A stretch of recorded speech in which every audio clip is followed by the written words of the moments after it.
Esther या पुस्तकातून घेतलेले वाचन.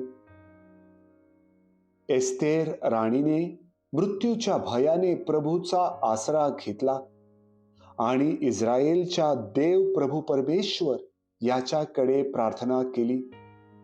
ती म्हणाली, हे माझ्या प्रभू परमेश्वरा, तूच आमचा राजा आहेस.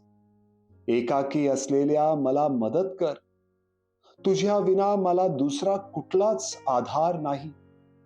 माझे जीवन तळ हातावर ठेवून मी जगत आहे. हे प्रभो, मला माझ्या बालपणापासूनच माझ्या जात बांधवांपासून हे शिक्षण मिळाले आहे की सर्व राष्ट्रांमध्ये इस्रायेलला त्याच्या सर्व पूर्वजांमधून माझ्या वाडवडिलांना आपल्या सार्वकालिक प्रजेच्या रूपाने आपले वारस केले आहे आणि त्यांच्या बरोबर जो करार केला होता तो तू पूर्ण करीत आला आहेस.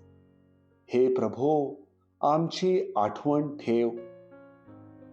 संकटकाळी आमच्यावर दयादृष्टी ठेव. सर्वोच्च आणि सर्वाधिकार संपन्न ईश्वरा, मला धैर्य प्रदान कर. मी सिंहाच्या सामोरी जात आहे. माझ्या मुखात योग्य शब्द ठेव आणि त्याच्या हृदयात आमच्या शत्रूविषयी द्वेष उत्पन्न कर की ज्यामुळे आमचा शत्रू आपल्या समर्थकांच्या बरोबर नष्ट होईल. हे प्रभो, आपल्या हाताने आमचे संरक्षण कर आणि मला सहायता दे. हे प्रभू, तू सर्व काही जाणून आहेस. तुझ्याशिवाय मला दुसरा आधार नाही. प्रभूचा शब्द. देवाला धन्यवाद.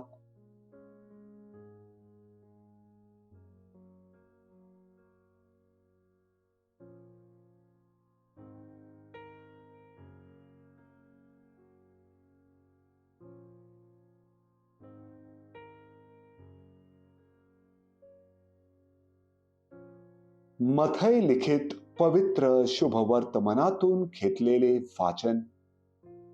येशू आपल्या शिष्यांना म्हणाला, मागा म्हणजे तुम्हास दिले जाईल. शोधा म्हणजे तुम्हास सापडेल. टोठवा म्हणजे तुमच्यासाठी उघडले जाईल.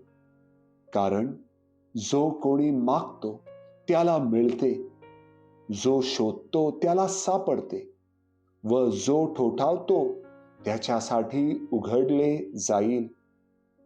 आपल्या मुलाने भाकर मागितली तर त्याला धोंडा देईल आणि मासा मागितला तर त्याला साप देईल.